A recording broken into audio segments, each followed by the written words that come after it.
नमस्कार, ज्ञान Sindhu coaching classes में स्वागत है आप सभी का। देखिए, अनसॉल्व्ड पेपर का सिलसिला हम शुरू करने जा रहे हैं, तो आप लोगों को जम के शेयर करना है, जम के मेहनत करनी है। हमने 75 डेज का आपका क्रैश कोर्स लॉन्च कर दिया है। डिस्क्रिप्शन में पहली लिंक है, जहां से उस कोर्स को आप डाउनलोड कर सकेंगे। निशुल्क है, सब कुछ निशुल्क है। तो आइए आज सेट फर्स्ट 2020 का MA 801 हम हल करेंगे।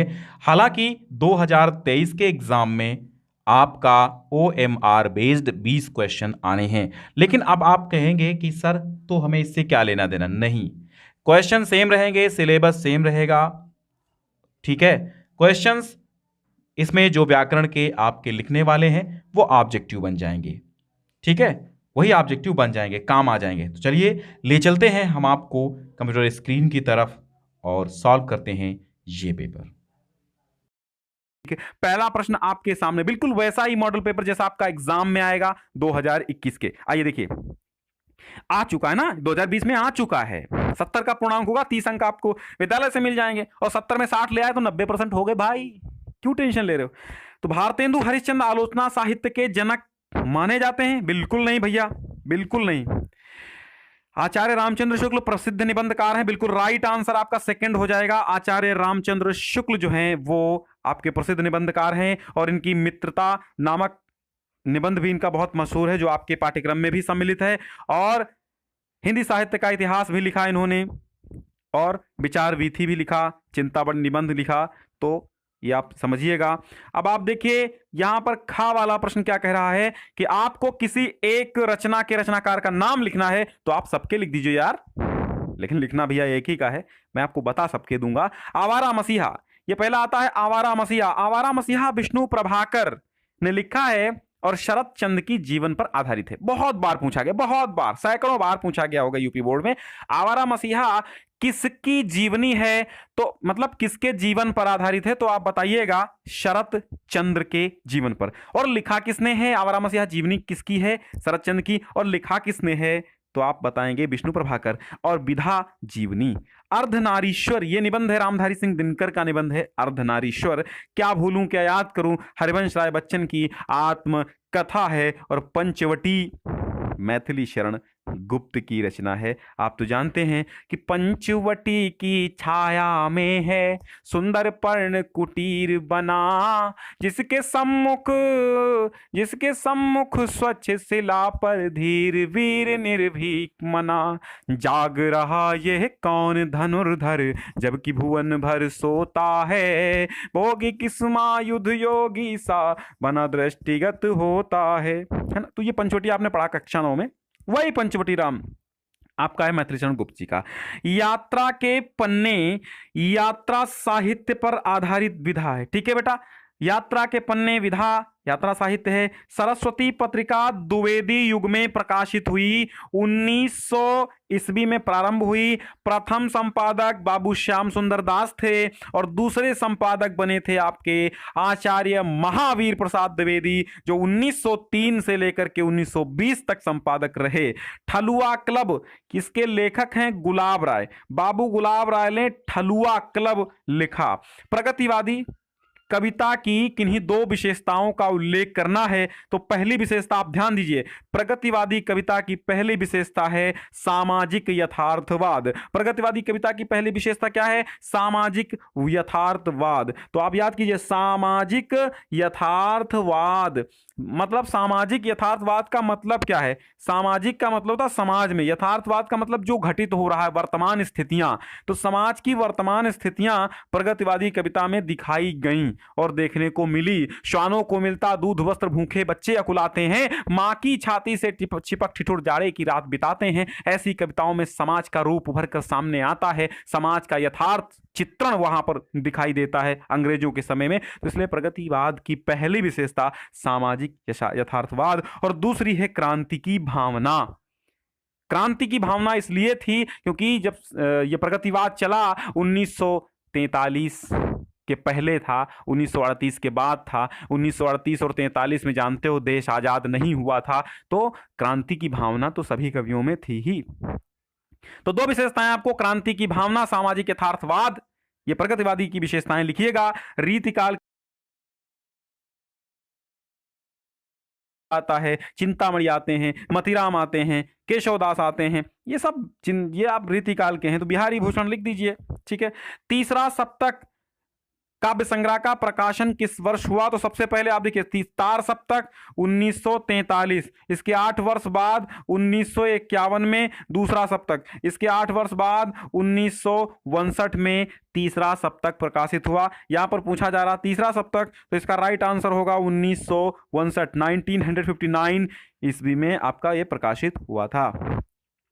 फिर आपको एक गद्यांश मिलेगा, उसके नीचे 3 प्रश्न मिलेंगे, तीनों के उत्तर देंगे आप तो 6 अंक आपके हो जाएंगे। आइए, हिंदी प्रगतिशील साहित्य का निर्माण हो रहा है, उसके निर्माता ये समझ रहे हैं कि उनके साहित्य में भविष्य का गौरव निहित है, पर क्या है?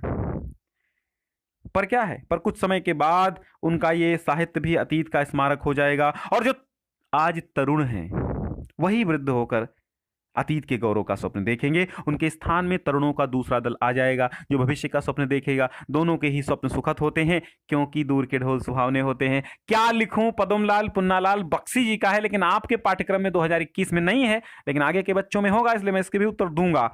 उपयुक्त गद्यांश का संदर्भ लिखिए। तो प्रस्तुत गद्यांश पद्मलाल पुन्नालाल बख्शी जी द्वारा रचित निबंध क्या लिखूं से अवतरित है। रेखांकित अंश की व्याख्या देखिए। हिंदी में प्रगतिशील साहित्य का निर्माण हो रहा है, उसके निर्माता समझ रहे हैं कि उनके साहित्य में भविष्य का गौरव निहित है।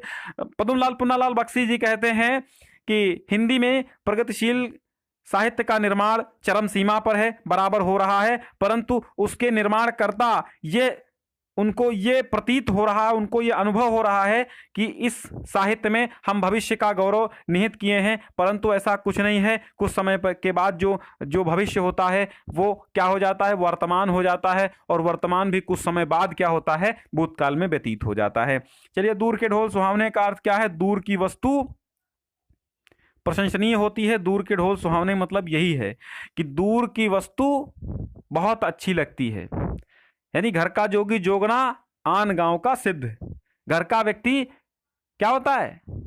बहुत ही उसकी महत्ता नहीं होती, दूर की वस्तु की महत्ता अधिक होती है। ईर्ष्या का यही अनोखा वरदान है कि जिस मनुष्य के हृदय में ईर्ष्या घर बना लेती है, वो उन चीजों से आनंद नहीं उठाता जो उसके पास मौजूद हैं, बल्कि उन वस्तुओं से दुख उठाता है जो दूसरों के पास हैं। वो अपनी तुलना दूसरों के साथ करता है, और इस तुलना में अपने पक्ष के सभी अभाव उसके हृदय पर दंश मारते रहते हैं। दंश के इस दाह को भोगना कोई अच्छी बात नहीं है, मगर ईर्ष्यालु मनुष्य करे भी तो क्या, आदत से लाचार होकर उसे ये वेदना भोगनी पड़ती है।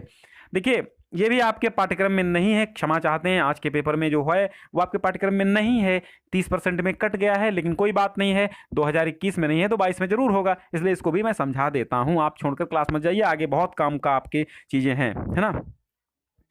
ईर्ष्या का यही अनोखा वरदान है। ईर्ष्या तू न गई मेरे मन से, रामधारी सिंह दिनकर इसके लेखक हैं, तो आप गद्यांश लिख लीजिएगा। रेखांकित अंश की व्याख्या करनी। ईर्ष्यालु मनुष्य करे भी तो क्या करे, आदत से लाचार होकर वेदना भोगनी। तो अब दिनकर जी कहते हैं कि जो ईर्ष्या, जिसकी प्रकृति में ईर्ष्या भरी होती है, वह व्यक्ति आदत से मजबूर होता है, उसको अपने पास की मौजूद वस्तुओं में सुख नहीं दिखाई देता है, बल्कि दूसरों के पास की सुख सुविधाएं उसको बहुत दुख देती हैं, क्योंकि वो आदत से लाचार। लेखक ने ईर्ष्या को क्या अनोखा वरदान क्यों कहा है? क्योंकि ईर्ष्या जिसके हृदय में घर बना लेती है, वो उससे आनंद नहीं उठाता जिससे उसके पास मौजूद हैं, बल्कि उनसे दुख उठाता जो दूसरों के पास हैं। बस समझ गए आप? चलिए, अब देखिए पद्यांश नाम में आएगा, यानी कि आपके सिलेबस में है 2021 में। सब तीर्थों का एक तीर्थ ये हृदय पवित्र बना ले हम, आओ यहाँ अजात शत्रु बन सबको मित्र बना ले हम।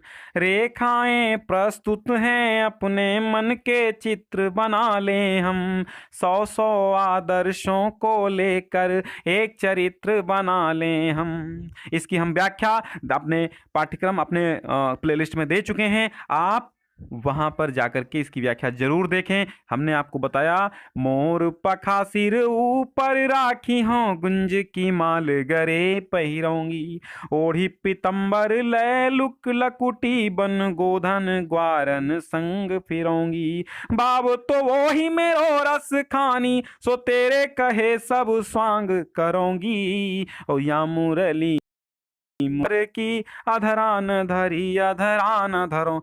ये देखो रसकान के सवैये हैं। और ऊपर वाला जो है ये क्या है, ये भारत माता का मंदिर मैथिली शरण गुप्त की है। तो आप इनकी सबकी व्याख्या देखनी है, जाइए प्लेलिस्ट में, वहां पर ये पाठ पड़ा हुआ है, आप उसे अवश्य देखिए। चलिए, एक कवि का जीवन परिचय दीजिए और उसकी रचना। तो तुलसीदास का, सुभद्रा कुमारी चौहान, श्याम नारायण पांडे, हल्दीघाटी, सब कुछ पड़ा हुआ है ना। अब देखिए, ये देखिए प्रबुद्धो ग्रामीणा का आ गया। इसका थोड़ा अर्थ हम बता देते हैं। नागरिका बहुकालम यावत अचिंतयत परम प्रहेलिकाया उत्तरम दातुम समर्था न अभवत। नागरिक बहुत, अगर आपको एक एक मीनिंग समझ के बहुत कायदे से अर्थ समझना है तो आप प्लेलिस्ट में देखिए। फिलहाल मैं बहुत जल्द में आपको बता देता हूं, बहुत कम टाइम है। नागरिक बहुत कालम, बहुकालम माने बहुत समय, यावत माने तक, अचिंतयत माने सोचता रहा, परम परंतु प्रहेलिकाया उत्तरम दातुम समर्था न भवति, परंतु पहेली का उत्तर देने में समर्थ नहीं हुआ। अतः ग्रामीणाम अवदत, और ग्रामीण से बोला, अहम अस्या प्रहेलिका उत्तरम न जानामि, मैं इस पहेली का उत्तर नहीं जानता हूं। इदम श्रुत्वा ग्रामीणा कहते, ये सुनकर ग्रामीण बोला, यदि भगवान उत्तरम न जानाते, अगर आप उत्तर नहीं जानते हैं, तर्हि ददातु 10 रुपये, तो आप 10 रुपये दे दीजिए। अतः म्लान मुखेन नागरिकेण समयानुसारम 10 रुपये दत्तानि। अतः इसलिए मलिन मुख वाले नागरिक ने, मुरझाए हुए चेहरे वाले नागरिक ने उनको शर्त के अनुसार 10 रुपये दिए। अथवा सर्वे भवन्तु सुखिनः, सर्वे सन्तु निरामयः, सर्वे भद्राणि पश्यन्तु, मां कश्चिद दुख भाग भवेत। भारतीय संस्कृति से लिया गया है। सर्वे भवन्तु सुना, सभी सुखी हों, सभी निरोगी हों और सभी कल्याण को देखें और किसी को भी दुख प्राप्त न हो। अपनी पाठ्य पुस्तक से कंठस्थ कोई एक श्लोक लिखिए, लेकिन वो श्लोक इस पाठ्यक्रम में, इस पाठ्य पुस्तक, सॉरी, इस प्रश्न पत्र में ना आया। 2 प्रश्नों के उत्तर देने होंगे आपको, एक एक करके। नीर क्षीर विषय हंस से का विशेषता। नीर विषय मतलब हंस की विशेषता है कि नीर क्षीर मतलब पानी और दूध को अलग कर देता है ना। तो वीरा केन पूजते, वीरा वीरेण पूजते, ग्रामीणान कहा उपासति, ग्रामीणान नागरिका उपासत, विद्या केन वर्धते, विद्या अभ्यासेन वर्धते। आगे देखिए, करुण अथवा हास्यरस का, मैंने वो नीर क्षीर वाला इसलिए नहीं बताया, बहुत लंबा है, चलिए हटाइए, आपके पाठ्यक्रम में इस बार नहीं है, अगली बार है। करुण अथवा हास्यरस की परिभाषा बताइए, बता चुके हैं। उपमा रूपक अलंकार, सोरठा रोला, करुण हास्य, इतने ही आने हैं यार, यही याद कर लो, यही याद कर लो, यही आने हैं, और कुछ नहीं आएगा। जब सिलेबस में है नहीं तो आएगा क्या यार। एक दो, ये दो याद कर लो, कुछ नहीं है। अब एक एक के मेल से आपको क्या बनाना है, उपसर्गों से आपको 3 शब्द निर्मित करने हैं, 3 के मेल से। तो आ से ले लो, अमोल, है ना, अमोल। अधि से अधिकार, अनु से अनुकरण, सह से सहायक, ठीक, सहानुभूति, अभि से अभ्युदय, सु से स्वागतम। और फिर इसमें देखिए 2 प्रत्यय बनाने हैं। आई से लिखाई पढ़ाई, त्वा से महत्व अपनत्व कटुत्व, पन से अपनापन परायापन कड़वापन, हट से झंझनाहट घबराहट, वट से लिखावट, ता से सुंदरता। अब आगे देखिए, देखिए 2 के समास विग्रह करने हैं और समास का नाम भी लिखना है। चरण कमल, चरण जैसा कमल कर्मधारय समास। नवरत्न, नवरत्नों का समूह द्विगु समास। चक्रपाणी, चक जिसके हाथ में चक्र है, ऐसा कौन, बहुव्रीहि समास। उत्थान और पतन, ये क्या है, द्वंद्व समास। पंचानन, 5 हैं मुंह जिसके, यानी बहुव्रीहि समास हो जाएगा।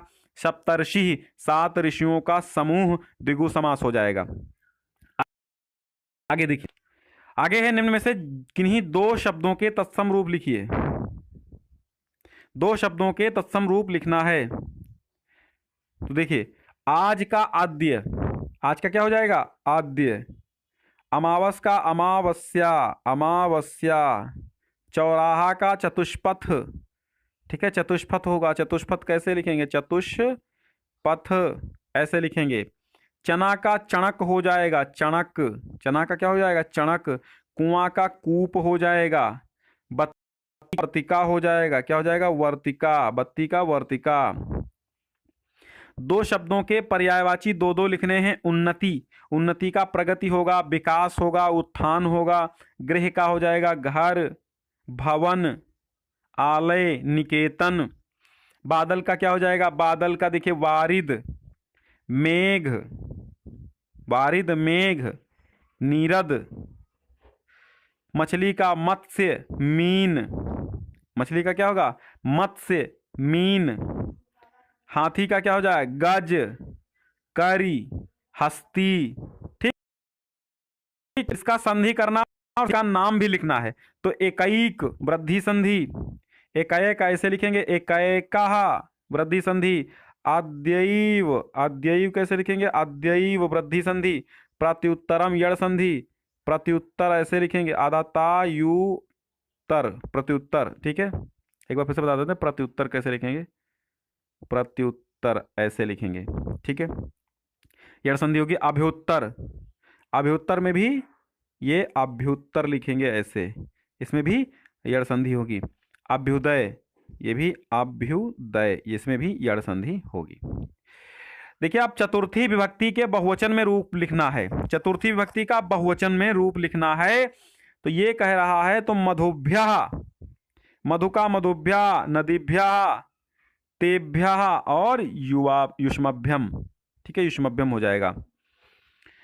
निम्नलिखित में से किसी एक शब्द की धातु लकार पुरुष वचन लिखिए। तो अपठत, अपठत में देखिए, अपठत में पठ धातु, पठ धातु, फिर क्या है? लंग लकार, पठ धातु, लंग लकार, मध्यम पुरुष बहुवचन। क्या होगा? मध्यम पुरुष बहुवचन।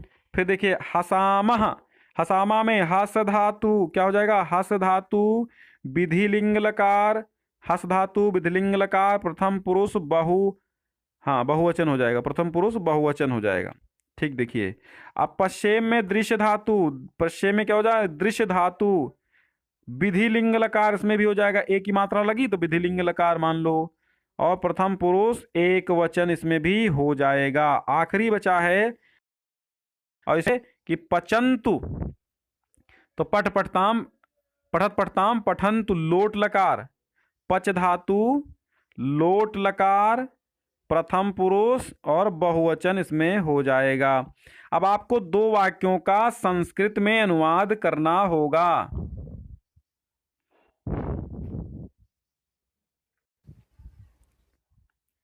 चलिए, तो दो क्या हम अनुवाद कर लेते हैं। नीचे चलो, हमको दो पता है तो दो बता देते हैं, है ना, ऐसा मतलब होता है। आपको दो पता है तो दो बताइए, जल्दी जल्दी देख लीजिए। विद्या सभी धनों में श्रेष्ठ है, विद्या सर्व धनम प्रधानम अस्ति, प्रधान है या श्रेष्ठ है या श्रेष्ठम अस्ति। ठीक है, विद्या सर्वधनम श्रेष्ठम अस्ति। जन्मभूमि स्वर्गात अपि गरीयसी, जन्मभूमि स्वर्गात अपि गरीयसी। ठीक है, चलो ठीक है, हो गया आपका पेपर।